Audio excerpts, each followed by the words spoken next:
Okay, let me first introduce myself. My name is Trevor Sandwith, and I'm the director of IUCN's Global Protected and Conserved Areas program based in Switzerland, and delighted to welcome you here to this event, which is a collaboration, a very long-standing collaboration between IUCN, the World Commission on Protected Areas, and the United Nations Environment World Conservation Monitoring Center. So I'll just start by making some remarks like that, because online, and you will have a chance to meet them shortly, are Dr. Kathy McKinnon, who is the current chair, stepping down as chair at this Congress of the IUCN World Commission on Protected Areas. And we also have Heather Bingham, who has been project manager of some aspects of this report. She's the protected area specialist in the United Nations Environment World Conservation Monitoring Center, one of the key people responsible for the production of this report. And I just want to go back, as we've been talking a little bit about the narrative of this Congress and the forthcoming agreement on the post-2020 Global Biodiversity Framework. But we're also thinking back to Nagoya in COP10, when the strategic plan for biodiversity for the decade that has passed, decade to 2020, was agreed, along with its Aichi targets. And so we've had a long track here, and I know other speakers may repeat some of these words, but it's a really significant moment that this protected planet idea, the reason this pavilion is called the Protected Planet Pavilion, was a commitment that we made to track progress against these targets and to make sure that we were not only looking at, for example, area, but also other quality elements of the target. So we're really at an important occasion. And of course, we're all not thinking about the past. Reports are often about the past, but we're thinking about the future. What have we learned through this process that actually sets us up for ambitious goals for the future? And as you know, that's a subject of great interest and even, well, let's say more than discussion, more than debate, almost division in our community about what we really should doing. So I'm also going to ask James Hardcastle, my colleague, who is one of the founders, if you like, of the program that we have in IUCN, which is the IUCN Green List of Protected and Conserved Areas, to step in where my name is on this particular program and to talk to that, because he can do it better than I can. So I'm going to now ask I'm not sure who's managing that, the technical desk, to actually invite Dr. Kathy McKinnon to join. So can we have Kathy to join, please? Working virtually has its moments, we are finding. They're called stress in other languages. So we're going to switch to Zoom interface, and I'm going to invite Kathy McKinnon, and I think that's Heather that I can see on the screen. Right, Kathy, can you speak? Can we hear you? I hope you can hear me, Trevor. Can you hear me? Yes, we can. Great. Well, let me start. I'm Kathy McKinnon. As Trevor has said, I'm the current chair of the IUCN World Commission on Protected Areas. And as he's also said, this is very much a collaborative effort between IUCN, UNEP WCMC, and WCPA. And obviously, the Protected Planet Report is a matter of great interest to WCPA because it gives us very real-time data on how many protected areas there are, where they are, and how we are doing in achieving targets. Could we have the next slide, please? As many of you know, Target 11, the Aichi Target 11, was approved as one of the 20 Aichi targets under the Biodiversity Strategic Plan, COP10 in Nagoya. And this is a very comprehensive target. In fact, it includes many elements. Considering that it was put together as a consensus agreement between multiple parties, they managed to capture very many attributes that are important to protected areas. So the first element, of course, is coverage. And what's really clever about this target is that there is a coverage target. At least 17% of inland waters and 10% of coastal and marine areas. You'll hear a lot of criticism of the Biodiversity Convention, of how it didn't set monitorable targets like the Paris Agreement, but actually Aichi Target 11 has set a measurable indicator, at least on coverage. But of course, there are many other aspects to Target 11. We want to know how we're doing in protecting important areas for biodiversity and ecosystem services. Are areas effectively managed? Are they equitably managed? Are they ecologically representative and well connected? But there's one other extremely important initiative that came out of IHE Target 11, and that was the recognition that beyond protected areas, there are other effective area-based conservation measures under different governance and management regimes, many of them managed not primarily with the conservation objective, but which nevertheless deliver effective biodiversity conservation. And this will be a critical element going forward under the new global biodiversity framework. This recognizes that under various different actors, including indigenous people and local communities, there are many land, freshwater, and sea areas that are effectively managed to maintain long-term important biodiversity. So the challenge is really to recognize those areas, report those areas against any new targets, and support those actors in delivering those effective outcomes, however that may be. This is possibly one of the most exciting contributions going forward towards more ambitious targets under the new global biodiversity framework. Can we have the next slide, please? On the Oecms, the other effective area-based conservation measures, although they were recognized in 2010, they weren't defined or criteria established for recognizing them until 2018 at COP14 in Egypt. And I'm very pleased to say that a WCPA task force, working of course with UNEP, WCMC, GPAP and many other players, really contributed to defining those criteria, a lot of which are incorporated in COP decision 14/8. To come back to the Protected Planet Initiative, as Trevor said, it's been a long-term joint initiative of IUCN and UNEP. All of the data is managed by UNEP WCMC.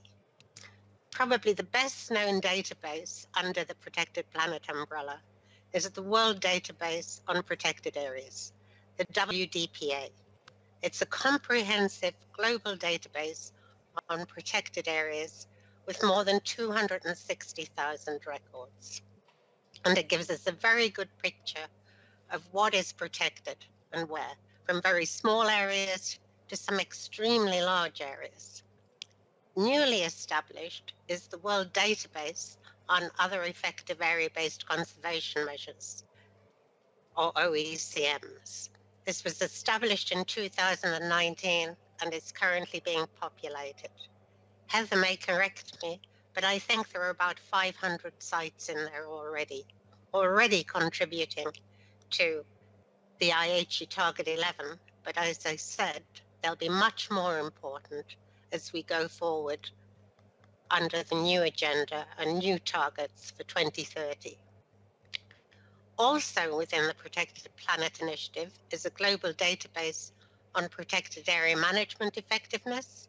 It's the most complete record we do have of management effectiveness, A lot of the data, again, came from WCPA efforts, and it's an area where we need to do a lot more work. And of course, there are close links to the ICCA registry, which is a platform for territories and areas conserved by Indigenous people and local communities, and to the IUCN Green List of protected and conserved areas, about which you'll shortly hear more. Next slide, please. So today we're talking about the Protected Planet Report for 2020. This is based on data at the end of 2020. But in fact, if you go online and look at Protected Planet, you'll see it's being updated regularly every month. This is the report card on the status of Aichi Biodiversity Target 11 by the end of December 2020. But do remember that there's always a time lag between when countries report data and when it's incorporated into the database, and that countries are continuing to expand their protected area systems. And that's especially true in the marine area, where there are several very, very large marine protected areas under consideration and establishment. I believe, for instance, that the UK is shortly going to announce the establishment of a very large new marine protected area in the South Atlantic around the island of Tristan da Cunha. Next slide, please. Also in 2018, at that COP14 in Egypt, a partnership was established. There was concern that we weren't progressing fast enough to achieve the Aichi targets.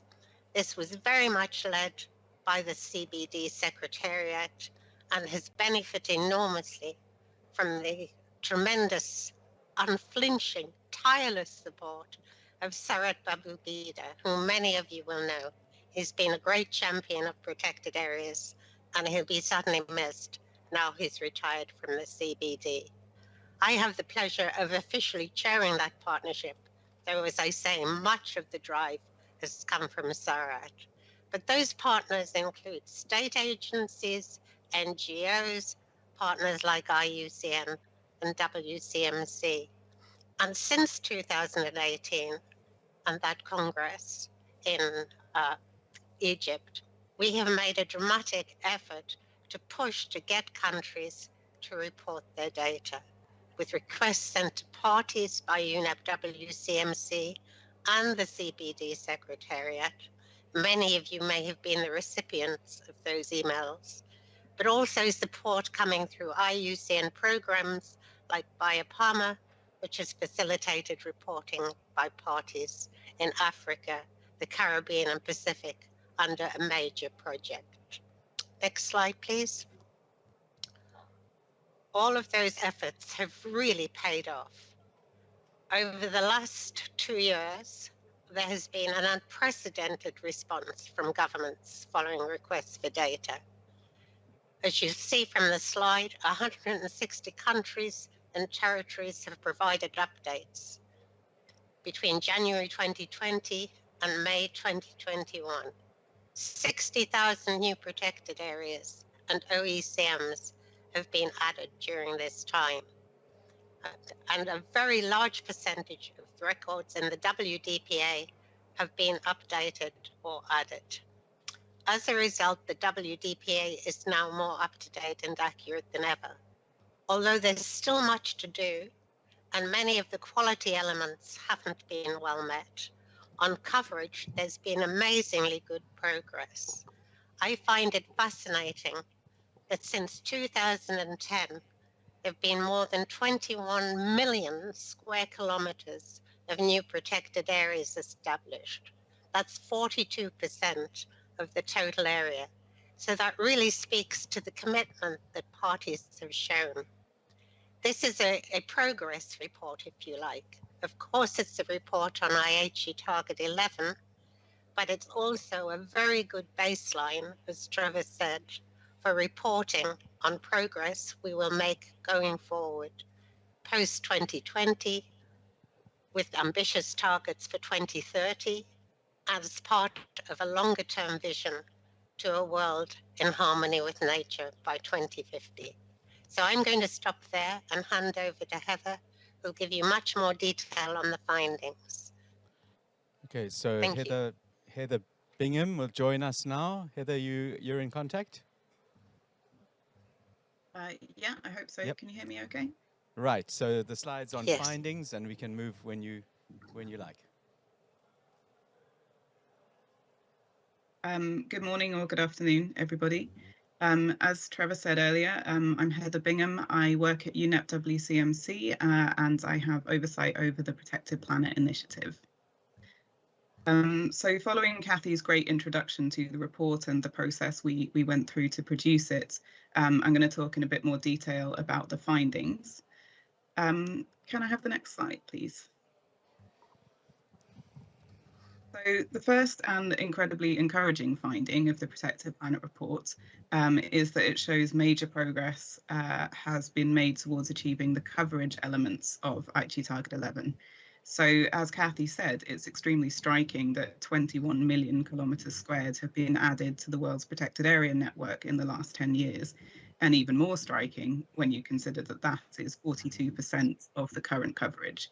So it's been a really huge increase over the decade. And as a result of that growth, the available data show now that 22.5 million kilometers squared of the world's land is within protected and conserved areas, and that amounts to 16.64% of the global land area. And the same is true of 28.1 million kilometers squared of the global ocean, amounting to 7.74%. And that ocean area that's within protected areas and Oecms is triple the area that was covered in 2010. And because we know that certain types of protected and conserved areas are currently underrepresented in the database, we can be confident that the coverage targets will be met, at least on land, once all of those data are available. And even since May, we've seen an increase in the terrestrial coverage statistics, so it's clear that progress is being made on coverage and continues to be made. Next slide, please. But, and this is a really important point, coverage is far from the entire story. So protected areas obviously need to be targeted to the areas that need them the most in order to fulfill their role in halting biodiversity loss. And there are several elements to this. So the first is that protected and conserved areas need to cover the areas that are identified as most important for biodiversity. So the map you can see on the screen currently shows key biodiversity areas, or KBAs. Those that are fully covered by protected areas are shown in green. Those that are partially covered are shown in blue, and those that have no coverage at all are shown in orange. So the Protected Planet report shows that about a third of key biodiversity areas, which are identified as some of the most important places in the world for species and their habitats, are currently completely outside protected and conserved areas. And the figures are pretty similar for both marine and terrestrial key biodiversity areas. So in both cases, we see that between 20 and 25% are fully protected, but that about a third have no protection at all. We are, however, seeing a gradual increase in the average percentage of KBAs that are protected at national level, so progress is being made.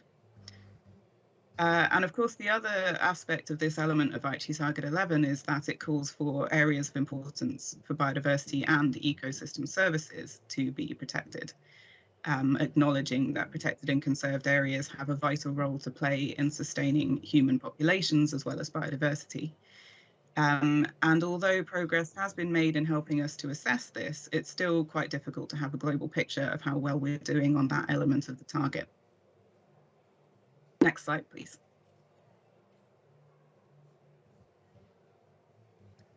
So the second element, I think we might have gone one too many.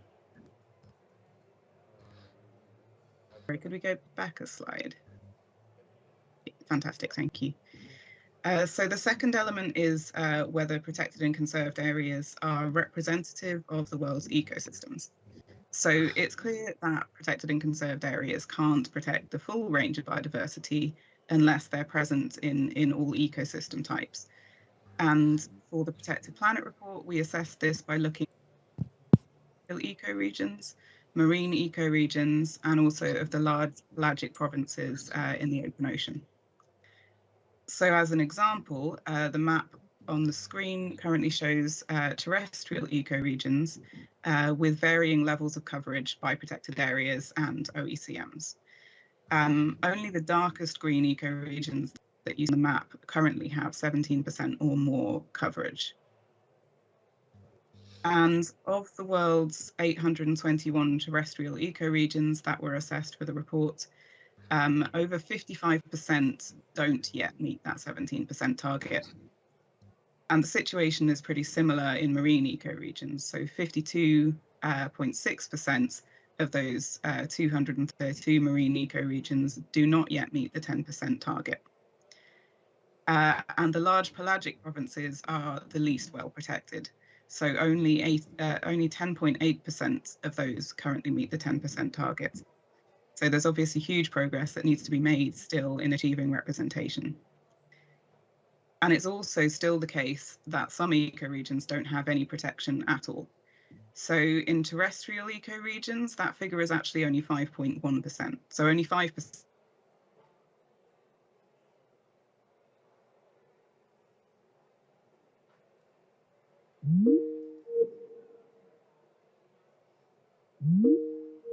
.6%. Next slide, please. And then the third element is connectivity. So we know that protected and conserved areas need to be connected to each other across the landscape and seascape in order for species to move freely, for ecological processes to be maintained, and for resilience to climate change to be sustained. So the map on the screen now shows the percentage of land that is both protected and connected, broken down by country. And again, only the darkest green countries have 17% or more land that is both protected and connected. And at the global level, the report finds that only 7.84% of the world's terrestrial surface is both protected and connected. So again, much more to be done on ensuring this element of the target is met in the future. And of course, this only tells us about terrestrial connectivity. So we don't yet have a global method for assessing marine connectivity, but progress has been made, significant progress over the decade in developing different methodologies to assess this. And the Protected Planet report includes an example of a method that's been used in the Caribbean. And with that, I'm going to hand over to Trevor. Thank you. Thanks so much, Heather, for that input and kind of just highlighting the enormous progress that has been made, but also the complexity of that. So people say, well, why don't you just know how many, what the protection level is, how connected it all is. It's extremely demanding technically, and Heather and the team are doing this as a daily task, trying to make sure that the information is as accurate and up to date as possible. So the other thing that we are talking about here is not just whether they are covering all the right ecosystems or key biodiversity areas or whether they are connected, but whether they work. And that's a critical issue. So you heard last night at the opening, people talking about, is this just going to be about paper parks? Are we just ramping up the number of places that don't achieve their actual objectives? And I'm going to now ask James to take us through the next slides. So James, here's the mic. Thank you. Can you hear me okay? It's a good distance. So I would just like to take the presentation into the quality elements. I think we're all aware that just the coverage in itself is no guarantee of effective, fair, equitable conservation, and that we achieve results, in the areas that are important for the biodiversity, for the ecosystem services, for the climate contributions, social well-being, and so on. So I'd just like to touch on how we at IUCN are trying to get a handle on effectiveness and to try and make it more accessible, better measurable, and easier to report. And so that's through the IUCN Green List standard. So next slide, Trevor. I'll do the slides. Yep, sure. So it's just through. Okay. So in the Aichi Target 11, the main focus has always been on the coverage and on the area, the 17%, the 10%. But as we know, embedded in that target, were the words equitable, effective, and these quality elements, which were equally as important. And that's where Oecm, this other effective area-based conservation measures comes from. And it's not other conservation measures, it's other effective area-based conservation measures. And that E for effectiveness is extremely important in how we assess, report, and promote these areas as well. And by effective, we also need to have the elements of equity. Effectiveness in itself is not just delivering conservation outcomes, it's also delivering them in a fair, equitable, participative, inclusive way. Also, effectiveness is not just about the management objectives. It's not just about how things are set up, what purpose they're there for, but really an understanding more about a protected area or conserved area. What are the key values, and how does the management help maintain, enhance, conserve, protect those values and the benefits that they bring? And so really the focus on just kind of the inputs and the process to really getting a handle on effectiveness in terms of outcomes and how those can be better incorporated into our databases, into our monitoring, into the metrics, all the way from the site to the system and all the way through. So these are key things that we've grappled with. And this really came from a lot of work initially in the last decade, or 2 decades almost now, on management effectiveness. The idea that if you can get some kind of tracking or some kind of handle on management processes, management inputs, standardize some methodologies, you can really start to get an assessment of how effective the areas have been. And as Heather mentioned, and this is something core to the work of WCPA, as Heather mentioned, there's a database which shows that there are significant amounts of these assessments that are being conducted, and there is a database to track that. But even a significant number is less than 1/5, less than 20%. And also there's no real measure of the quality of these assessments. The self-assessment, who's validated it, who conducted it, how is it done?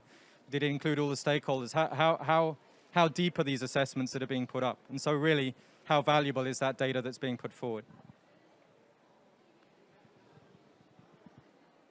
So some of the limitations are on the availability of the data, the robustness of the data, how to verify that data, and also through, until now, really a poor recognition of the real diverse types of governance that are possible for area-based conservation, and that should and can be better enabled because they help deliver fair and effective conservation results. So everything does not need to be an IUCN Category 2 protected area, or in Switzerland, Category 1. There are other means to achieve effectiveness. And in fact, some of those measures, as we're hearing, are as or equal or more effective than formal protected areas in many cases. So since 2012, 2 congresses ago, we began really forming an idea of how we could pull together these quality elements and all the experience on management effectiveness and put it into a standard, something that in a simple way, in a few criteria, could describe what we wish to see in area-based conservation, which is that they're fairly governed, the equity elements, good governance, that the design and the planning of protected and conserved areas, it's in the right places for the right values. It's really designed to match the purpose. That, sure, management effectiveness is integral. So that is really, something that we need to maintain and we need to promote more in terms of IUCN, our work, our standards. But then also putting those 3 things together to say, how do those combined deliver successful conservation outcomes? And so this, in essence, is effectiveness. So fair and effective protecting conserved areas is what the IUCN Green List standard is all about. And I just want to recognize here we do have a Green List certified protected area manager from Switzerland. We have, so Rudi Haller, thank you for being here. And we have the real pioneers of this work way back in 2012 in Colombia. And we have Julio Miranda, who was pivotal to all those efforts. And Colombia is a leading country working with IUCN to understand how you can better measure and report a kind of inclusive means for effectiveness. Many other countries as well that can't be here, and that's just the reality of this Congress. But Senegal is part of the Green List, Vietnam part of the Green List, Indonesia, and so on. So the standard tries to be very proactive. It's a green list. It's not a red list of protected areas. It's a green list of protected areas. It's supposed to be very positive and to reinforce the message that, yes, you can achieve this, and you can work through the criteria and its indicators, and you can be successful. It's not a gold standard that's unachievable. It's basically doing what you're supposed to do, doing it well across a number of criteria, and you can meet the green list standard. So the criteria are up here. It's available on the website as well, iucngreenlist.org. And increasingly, we're integrating this into the World Database on Protected Areas through Protected Planet, so that more and more data that we're working with our country partners is accessible. And we can start to get a better measure and a better metric over the coming years to really hone this, so it can be useful for countries to report, for sites to report on their performance and how their performance is improving over time.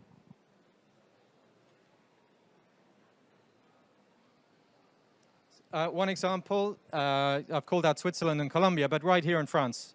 And on Monday evening, we have an event hosted by the Côte Bleue Marine Park, just around the corner from Marseille. It's a successful IUCN Green List protected area. It's a refuge for endangered Mediterranean species, and it's a real important connectivity zone for a region that's under, as you can see in Marseille, it's under high development. So this area is critical in a Mediterranean sense and a European sense for the kind of connectivity and flows and services that are really, really important. It's really helping and it can demonstrate the outcomes of regenerating fish stocks, and also the social and economic benefits of a protected area, next to a major city like Marseille. So this area is able to demonstrate its outcomes and to really demonstrate its contributions. We have the map here. We are working on the green list in 60 countries. There's more interested. The green list works on a voluntary commitment. We don't come and operate the green list somewhere where we're not welcome. It's very much building from the bottom up. And in each country, we kind of establish through the IUCN World Commission on Protected Areas, through IUCN, through local partners, through agencies, we establish a jurisdictional implementation of the standard. So it can be interpreted, translated, adapted to suit the context of any given country or region. It also remains globally consistent. So we can have that kind of local to global negotiation of what does success look like in any given country. So in Colombia, for example, they have an expert group accredited by IUCN, and they have a standard. It's in Spanish, and it's adapted to the legal framework, governance, and to all the characteristics of Colombia. This is great for us. 60 countries, we have 60 different interpretations of our standard, and we can feed that back into keeping to adapt, keep it current, keeping things kind of relevant from that kind of bottom up rather than top down. You also see the HAC, High Ambition Coalition. So the standard is also very much part of the post-2020 framework. Countries are looking, the parties are looking at how you can really get a handle on the effectiveness, the quality elements, good governance, equity. How can you get a measure of that? And potentially the Green List standard could be something that is useful for parties in terms of reporting, not just the coverage, but also the quality of these protected and conserved areas. So we're really looking at the IUCN Green List through a new development plan, which will also take us to 2030, to try and align as much as possible to the needs of the different countries that are implementing this, simplify the methodologies, link the performance metrics that we can have by having a standard. You can measure progress towards it. So trying to tie this to different financial vehicles, for example, to match the resources to the effort and the commitment that is needed to achieve these quality at the site level. And we have some quite ambitious targets to have at least 50% of the world's protected and conserved areas. So that's a lot more than we have now. 60 countries, 600 sites right now, 60 green listed. We want to take that to scale. And we can only do that if the data and if the systems are much easier to access, that they really build on the work that protected and conserved area managers and agencies are doing already, that it fits in with existing reporting systems, and then we're not bringing a new extra costly burden on countries. And so just finding some simple ways that the standard can be used to help countries and the world get a handle on how we're promoting better effectiveness and equity in our protected and conserved area systems. We already have reference in the CBD, decision 13.2, and then also in some regional conventions, the Barcelona Convention here in the Mediterranean, but also now linked to the Nairobi Convention. And we have a new kind of green list program in the Western Indian Ocean, for example. So it's not just at the global level, it's also regional and national. We're really keen to see, how we can learn, get the feedback from different parties, and keep evolving this to make it more and more useful over time. So what's next?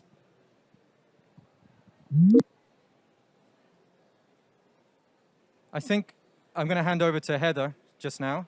I need to put my headphone back on. But I think just in terms of the green list and in terms of the protected planet, the World Database on Protected Areas, the work of UNEP WCMC, the work of the Commission, is to really put our efforts in the next few years behind quantity, but on an equal footing with the quality. We need to really see these two things go hand in hand and to get them reflected in the new framework. And in particularly, as I mentioned before, other effective area-based conservation measures are in the draft target. There's something already in Aichi. That is the way through these new, they're not necessarily new, but by recognizing other more diverse forms of governance that can be effective, that is the way that we're going to be able to scale up the types of targets that are being discussed by different parties.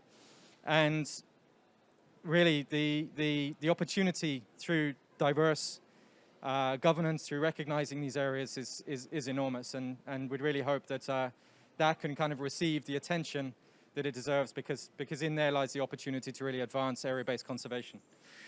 And I think as well that however much our coverage, however much these areas are effective alone, they're not going to halt biodiversity loss. They're not going to prevent the climate crisis.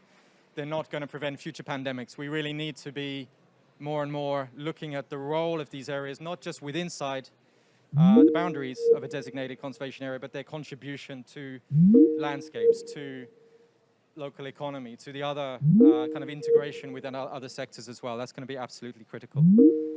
So I hand back to Heather now. Great. So building on what James has been saying about next steps, obviously the Protected Planet Initiative has a role to play in supporting these. And for the final part of the session, we would like to host a bit of a discussion on that role. So this is particularly timely because we're in the process of developing a new strategy for the initiative, which will run until 2030.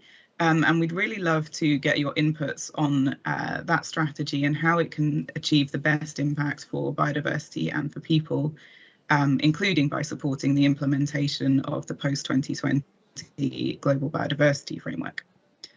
So the strategy has 4 pillars, which I will just briefly summarize before we move on to the discussion. So the first pillar is deliver. So this pillar basically responds to the need for Protected Planet to report on and track progress towards global goals and targets, specifically the post-2020 framework, but also the Sustainable Development Goals 14 and 15. And in addition, it covers the delivery of the Protected Planet databases to inform decision-making across multiple sectors. So this pillar encompasses things like continuing to deliver the World Database on Protected Areas, the World Database on Oecms, and the Global Database on Protected Area Management Effectiveness, in addition to providing regular indicators on progress. It also includes evolving the initiative so that it delivers meaningful data and indicators on effectiveness, And by that, I mean management effectiveness, but also governance and equity and outcomes and all of the things that James has been talking about as part of the Green List. Also a focus on working with partners to improve data on underrepresented, protected and conserved areas. So as you've heard, Indigenous peoples, communities, privately protected areas are all underrepresented in the database at the moment, and there's a big piece of work to be done to improve that. And finally, it includes developing a plan for the future of the Protected Planet Report series. So we will soon have a new set of targets, and it will be an opportunity to consider how the report can best evolve to support the achievement of those targets. The second pillar is innovate and collaborate. So this pillar reflects the fact that to have the impact we want, we can't work in isolation. So we need stronger partnerships that use the best technology, science, methodologies, and communication resources to fulfill the initiative's mandates, and also to develop capacity and ultimately to make positive change. It also reflects the fact that in addition to continuing to deliver data, we have the opportunity to innovate on how we actually use that data to create maximum impact. And that includes things like increasing links with rights-based organisations to advance thinking on the links between conservation and human rights and human well-being. The third pillar is develop capacity. So protected and conserved areas can't fulfil their potential in tackling the biodiversity crisis if key actors don't have the capacity to monitor those areas, and if that information isn't gathered and compiled to inform a meaningful global picture. So this pillar is really about developing capacity to firstly identify and map all protected areas and Oecms, capacity to effectively report that data, and capacity to monitor effectiveness in a way that feeds into a global picture. And mapping other effective area-based conservation measures is going to be a really significant part of this. So many governments and other stakeholders are going to need support over the next decade to implement the concept of Oecms, to understand what it means in the context of their countries, to identify those areas, map them, and also to provide them with appropriate forms of recognition and support.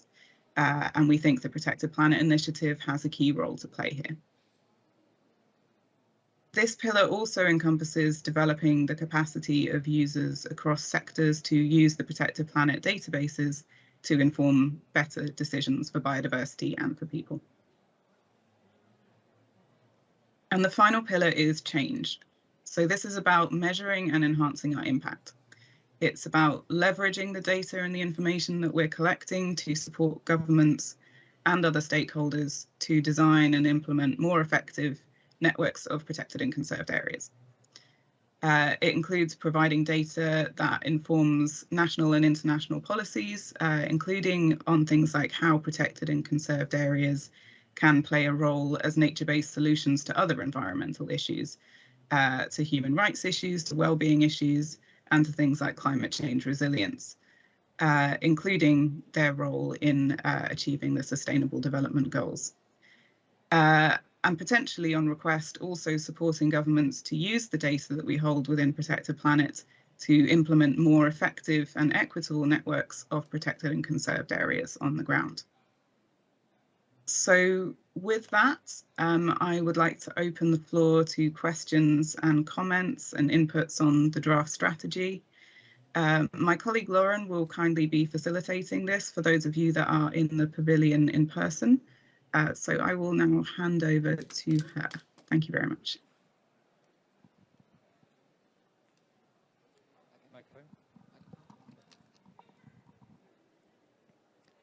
Let's see. This new world of hybrid working here. So thank you very much, Heather. And I get a shaking of head. Can you not hear me at the moment?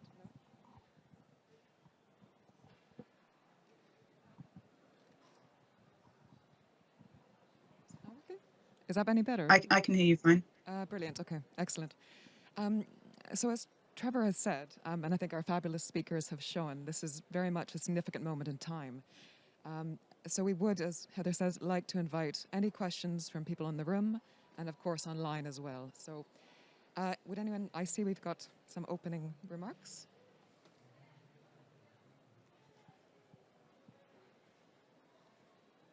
And if you don't mind, please do introduce yourself as well. That'd be great.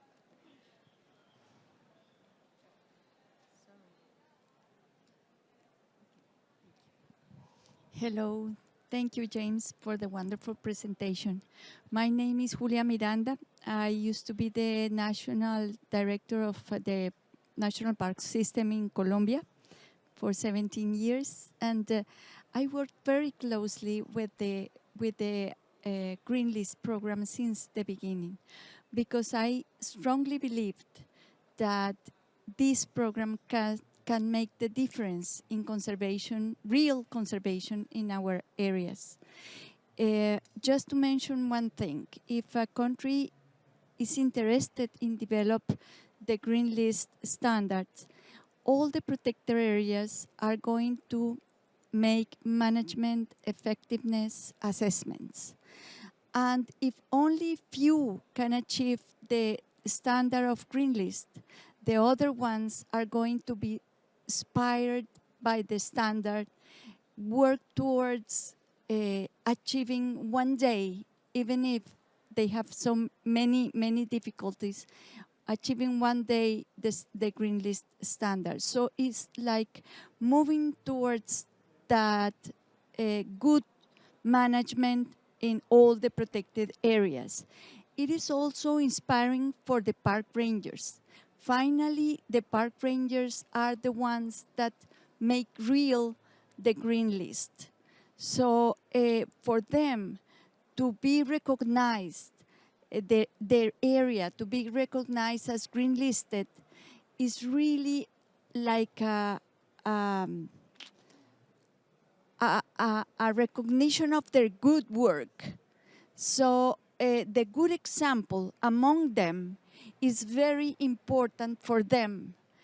The recognition inside the country is extremely important, that they are doing a great job. But also the international recognition is very, very important, not only for the country, for the ministers of environment, even for the presidents, but for the park rangers is a big prize of the recognition of their good work. So I highly recommend to everybody that is involved in a protected area, not only private, also, not only public, but private also, to get involved in the Green List, to see the good results in the camp, in policy, in the general policy, because these green listed areas are recognized to go for tourism, for instance, to receive more budget, to receive capacity building, which is, I think, the most important thing, that the park rangers start to listen to the eagle in what should be the great standards for their area, what they should be working in to get the good management in their areas. The eagle starts being, even though they are difficult and strict and not easy to follow, the eagle are great asesores, how do you say that? Like, see, specialists in the most important issues that need to be developed in the protected area. So they are really good, they make really good assessments that the rangers and the directors of the national parks can follow. Sorry to be so long, but I really strongly believe in the Green List for doing a good job in the protected areas. Thank you very much.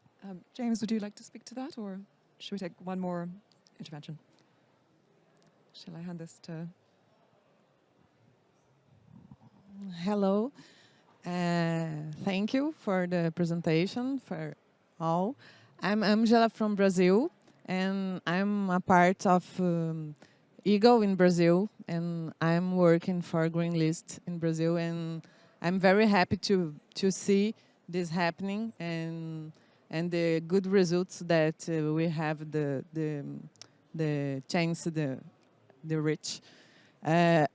Unfortunately, in Brazil, we don't have bigger results yet because we are in a not good moment, political not good moment, and this caused difficult to have more talk to the government, the federal areas, and all the states. But we are beginning the process to discuss the indicators, and we are trying to do the technical work for when the situation, political situation in Brazil is better, we can improve and reach better results. And I also believe in Green List. I think it's a very good strategy for all protected areas.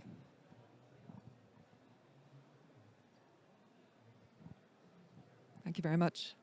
We have one question, a few questions in person and then one online, so I'll just start here.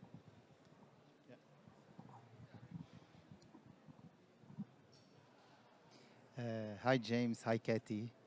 Hello, everyone. Another good example of protected areas. I'm coming from Lebanon, Nizar Hani, from the Shuf Biosphere Reserve. It's 5% from the Lebanese territory. This is a big protected area. Following the whole journey of the Green List, which is a protected area green listed in 2018, it changed everything. So protected areas after that can be more effective, can manage in a different way, can be more adaptive. Maybe everyone is hearing about the situation in Lebanon and the dramatic political and economic crisis that we are living. In this difficult days, this protected area is proving day after day that protected areas can support communities, not just protected areas and not just cedar forest. Now the protected area is the only hope of the 120,000 population are living in the 22 surrounding villages. The protected area now is providing job opportunities for more than 370 persons. The staff of the protected area is becoming a big staff, local experts supported by the huge network of protected areas as experts in Lebanon and outside Lebanon. I think the reason of my intervention is to encourage everyone to go to the Green List, to encourage our protected areas authorities to take that more seriously and to put some investment in the Green List procedure, because that is a good tool to improve the management of the protected areas and to let our protected areas playing their role on the different levels, supporting nature and supporting people as well. Thank you. Thank you very much. It's fantastic to hear these demonstrations of the Green List. More questions? And I believe there was one. Oh, excellent. Hello to everyone. Thanks for this very clear and informative presentation. My name is Dejan. I'm coming from Bosnia and Herzegovina, and to be honest, I'm not so familiar with the Green List. We are still struggling to achieve some respectable percentage of protected area in our country. So I'm sorry if I ask something which is clearly explained in guidelines, but I would like to ask you, is there any definition how you split it actually management effectiveness, which is, for instance, defined in the management plans, and something, some actions which is actually illegal, like degradation, which is forbidden by the act of designation of protected area, like degradation of river bands and something like that. Have you managed with these two kinds of problems? Effectiveness, which is not good enough, which is in line in the management plan, and some illegal actions like degradation of river beds. Thank you. Thank you very much. Who would like to respond to that? If Kathy and Heather don't mind, I'll just quickly respond to that question, and just to acknowledge, thank you so much. I don't need to respond to the Green List questions because they speak for themselves, and I think that's just to thank both of you for those interventions and the supporting words, and acknowledge we have a lot more work to do, that it is not a done system, it really is evolving. But like I said, it evolves from the knowledge and the experience from the bottom up. So every country that's engaging with this, we're getting the feedback, we put it into the development plan, and we start to keep it iterative. It's a true IUCN product, and it only works with the experts in each country. So in Brazil, these expert groups are a World Commission on Protected Areas assigned body. They're an official IUCN unit that carries out the evaluation from the bottom up. So that's really how we work. We don't sit in Switzerland, in Gland, and say this one's good, this one's not good, or you're on the list, you're not on the list. So it really is about working from the bottom up, improving, and so on. Just quickly on the implementation of a management plan linked to the actual delivery of conservation success or conservation results for key values and processes. That's what we struggle with. So you could, on paper, have a park that's extremely well managed, it has a budget, has staff, they're trained, you have capacity, you have all the things in there, but the result is not necessarily feasible or possible in terms of some conservation. We have the first pillar of the Green List deals with good governance. And in the good governance, it does include the framework under which a protected area or conserved area is established, the engagement of local actors, all the transparency, legitimacy, voice, and so on, but also in terms of compliance and how that is working and how that can be reinforced. So there is that element in there. And I think it comes back to, again, at the country level. So for example, Angela in Brazil, they're looking at the indicators of the Green List and looking at the thresholds for success. So in the context of Brazil, what does success look like? Does it mean zero illegal activity, 100% increase in every population, and everything is wonderful? And sorry, I looked at Switzerland just then, sorry for that, or does it in Brazil just mean simply the status quo? Like if there is not an increase in illegal activity, if there isn't more degradation, then that's the kind of the nuance we can have with the Green List to keep it globally consistent. You are, under the circumstances in each country, according to its context, you are achieving conservation results. And that result is again, is bottom up and is set in the context. So a site that is making, with all the circumstances, making a really significant contribution and improving, that would potentially be a candidate for our Green List with the onus on improving and keeping improvement, and over time, to maintain the status, you have to then continue to improve. Sorry, next question.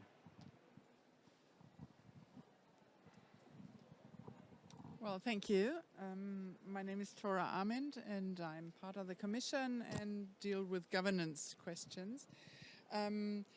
Having heard Angela and your response on governance as being the main pillar there, I'm wondering, we know the situation in the Amazon region is really tough and is very difficult.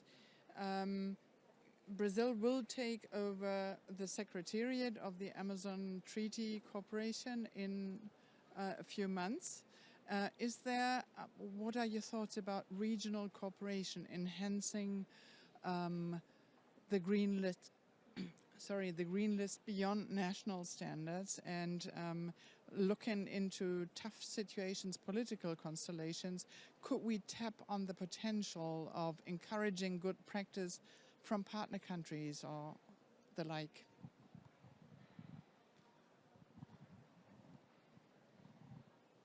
I'll just quickly answer this question as well. Apologies, unless Kathy or Heather you want to add, please let us know. And then we have an online question, then we'll go to Patrick. So just on that, I think that one of the ambitions of the Green List as a program and as a kind of the IUCN effort behind it is to work on the kind of the system level, the governance, the legal framework under which protected and conserved areas can operate. And obviously, if you have a standard where the first pillar is good governance, if the system or the laws or the way it's being implemented is not allowing necessarily for certain processes that will hinder many, many sites from achieving IUCN's global standard. By the same token, a change at the system level, a change, in a country in terms of, for example, recognizing more diverse forms of governance, recognizing indigenous territories as, as autonomous units for management, something like this, that can help trigger an improvement across the whole system and can lift many sites to maybe achieve the green list standard. So we're just trying to see how we can balance in a country, getting some stellar examples to then demonstrate how it can be done, to then have something to go to the government and to the system to say, if you change the policy, you could achieve an incremental increase. In terms of the Amazon, we are supported. You can see at the back there's many partners we have, but the Gordon and Betty Moore Foundation with 5 or 6 countries in the Amazon region. We have a standard adapted at the regional level. We have collaboration between the countries and really very, very good political support. And I have to call out the Red Parques network in particular, hosted by Mexico this year. And so there's a real community between countries. And especially right now, for example, in Brazil, there's a lot of support from the other countries to say, hang in there, this is how you can do it. Maybe go subnational first, maybe go to one of the states, So this regional level is really important. Thanks. Kathy, Heather? James, maybe I could just add something. If we go back a step, and it's relevant to the question from Bosnia-Herzegovina, there are also some simple management effectiveness tracking tools. And in many cases, they make a good start because they not only describe the threats, but they look at many of the issues. It doesn't actually matter what your score is. It's how things are developing against the different criteria. And I think that really helps you to see what can be done at a local level and where you need more consistent action and leverage, perhaps on governments, so there's more political will. I would just recommend those because I think they're a basic tool that feeds into the green list. The green list standard, of course, is more comprehensive, but on the management effectiveness per se, those simple tools are a very good start, very useful for showing what is happening on the ground and what can be attributed to the activities of the protected area staff or conserved area staff themselves, or what needs to be addressed more strategically at a regional or national level. And I really endorse what Red Parques is doing in the Amazon and around. And great example, I think, of something that can be taken further forward with regional collaboration. Thank you. Thank you very much, Kathy and James. We now will go to an online question first. Do you think that the recent upward trend in protected area creation will continue, and what actions can be taken to maintain it? So I'd like to see, Heather, would you mind responding to this? Absolutely. So I think there are a couple of aspects to this. I think we will keep seeing increases in coverage reflected in the data, but I think that's going to come from 2 different sources. It's partly going to come from new protected areas being established, but I think a large part of it is going to come and needs to come from recognizing areas that are already being governed and managed in line with the IUCN definition of a protected area or in line with the definition of an Oecm. I think there's huge potential in identifying those areas that already exist and making sure that those are reflected in the coverage statistics that we have. And in doing so, recognizing the efforts of Indigenous peoples and communities and also private actors that are ongoing. So I think we need both. I'll Kathy or James or Trevor, do you have anything to add there? Yeah, I would quite like to jump in on that. I think it's a really important question. I think there's quite a lot of nervousness that people believe more ambitious targets will mean more government takeover. That's not the case.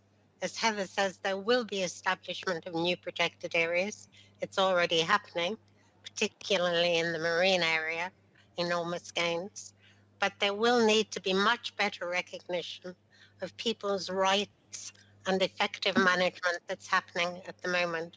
And this should be a real opportunity for Indigenous people and local communities to get that recognition of the governance and management they're already providing and engaging different partners in supporting what they're doing.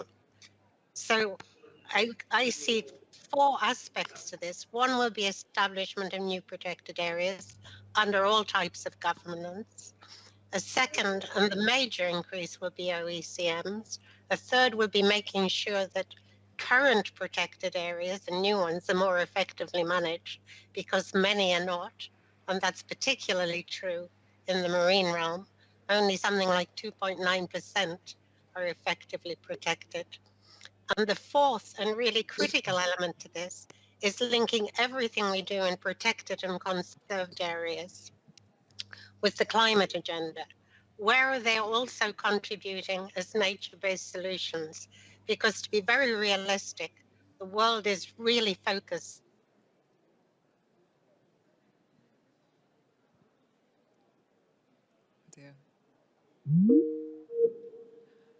diversity and climate crises together.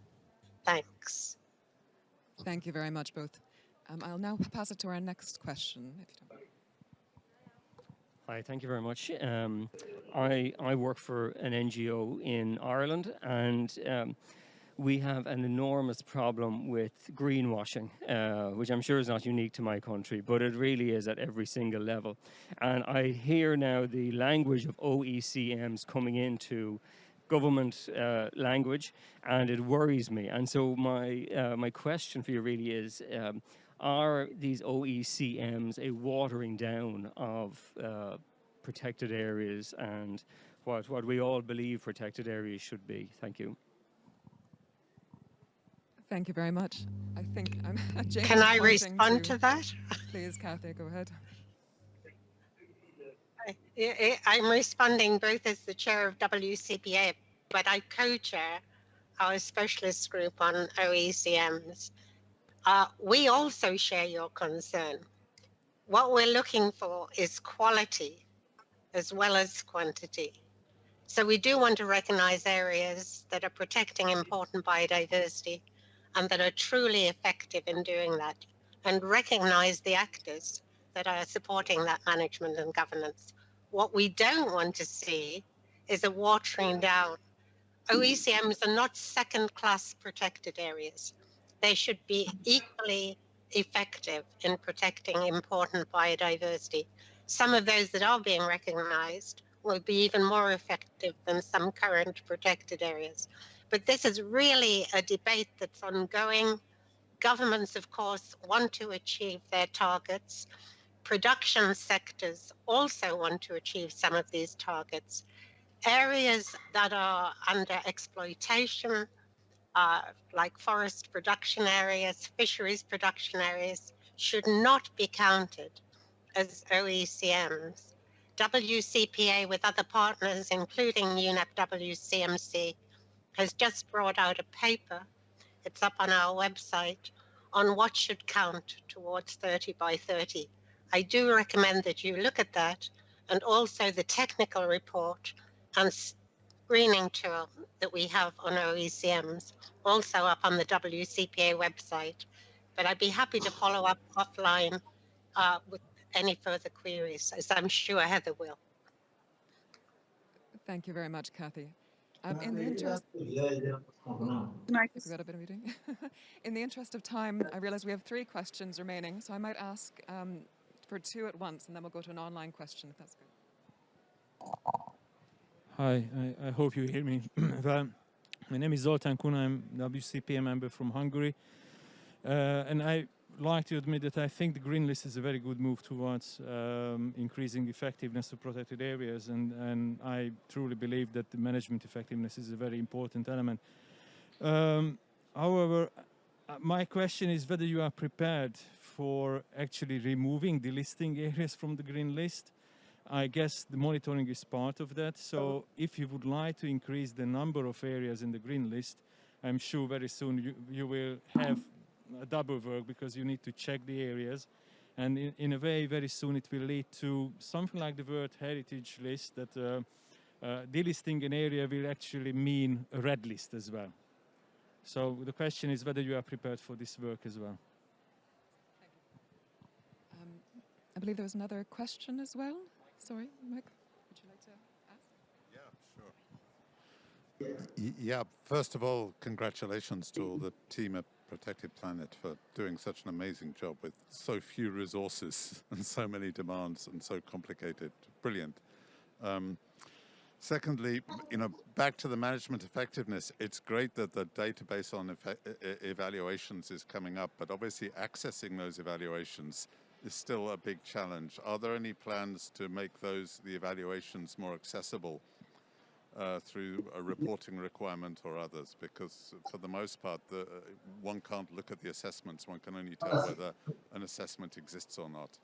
I know it's a big, big ask, but I'm just curious. Thank you. Thank you very much. So one on Greener. Maybe I could ask Heather just to respond to the second question, and then I'll quickly address Zoltan's on the green list. Okay, change that.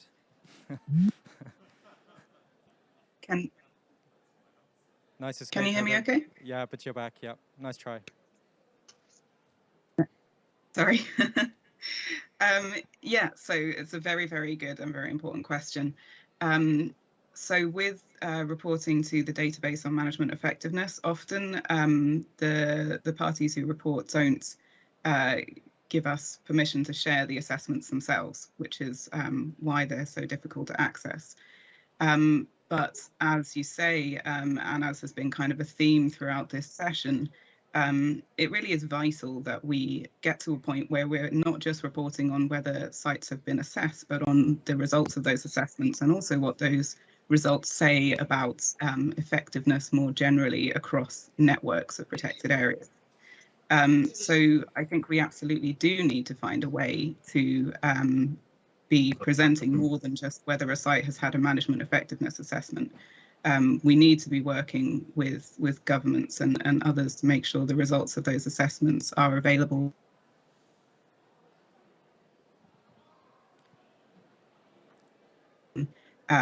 Whether governance is good and whether governance is equitable, and also whether conservation outcomes are happening as a result of the management of protected and conserved areas. And that's all going to be a huge challenge, and I don't think it should be underestimated. But at the same time, I think addressing it is kind of a key component of our strategy for Protected Planet over the next 10 years, because as others have said, we want to move away from just looking at quantity towards looking at quality. So it's not going to be easy, but the short answer is yes, we very much want to do it. Okay, thanks. So I'm going to address the other question just right now, but I'd just like to give Sunita just very quickly the last question. Thank you, James, Heather, and Kathy. I'm Sunita Chaudhary, and I work for International Center for Integrated Mountain Development. We work in the 8 countries of the Hindu Kush Himalaya region. So we did analysis of trend of protected areas / establishment, and that region is doing very well in terms of number of protected areas. So for instance, Bhutan already has 54%, Nepal already has 22%. So the next step for us would be the green list for sure. But I think there are so many works to be done, especially on Oecm for the countries like India, China, who are doing well, but and also there is very limited awareness about the green listing in the region, and especially the different stakeholders do not know about it or want to know more about it. So I was focusing on the strategy that Heather presented. In the capacity building, will it be possible, like Thora already said about the regional cooperation? Shall we do something like that, like for the region, or maybe the best sharing practices among the Amazon or Hindu Kush Himalaya regions, so that we can go ahead together, because that region, I think, is a little bit behind in terms of green listing and Oecm. So maybe something to reflect in this strategy in the development capacity. Thank you so much. Thanks, Sunita. And the answer to that question quickly is yes. We have started a collaboration with Bhutan. I know it's Bhutan, but it's not all the countries. But we also have more capacity in our Asia office. There's an Asia Protected Areas Partnership, which has adopted the Green List as part of its strategy. And we have plans and ideas and collaborations. It just, these things take a little bit of time, but let's follow up specifically. And just to the question from Zoltan, very good question. The Green List is a standard that you need to maintain, and you need to keep demonstrating that you're making progress, that you are keeping the value of the standard. However, we don't want to burden, every 5 minutes to have to do another assessment to kind of re-justify why you're there. So what we're exploring, and so far has worked quite well, is a system of alerts and triggers. And so an alert, for example, it could be a forest fire, or it could be a change of manager, it could be a change of government. Brazil's a good example where, that may trigger a reassessment of the sites. So we do have this, on the one hand, the recognition, but also you have to maintain it. So that system is being built in, being tested, and we're trying to make it more seamless and to reduce the burden on protected area managers all the time to justify, assess, more data. So that's really important. And I think this comes back to the whole issue around Oecm, the effectiveness piece. Effectiveness is it's quality. And quality is not a line on a map. Quality goes up and down and is at the whim of so many other influences. So I think there's a role for this idea of keeping tabs on quality and how quality is being maintained is going to be really important to make sure that other effective area-based conservation measures with a focus on effective are not just put on the database once, 5 years later, no one's checking, it's still there. It needs to be some measure that can be updated, that can be tracked over time. So anyway, so that's, I think, the end. I'll hand back to Lauren. Right, well, I'm conscious that everyone has, apologies, everyone has things to get to, but thank you very much for joining us for this session. We will be here this week, so please drop by to ask any questions. But yes, thank you for your engagement. And my thanks as well to our fabulous speakers as well.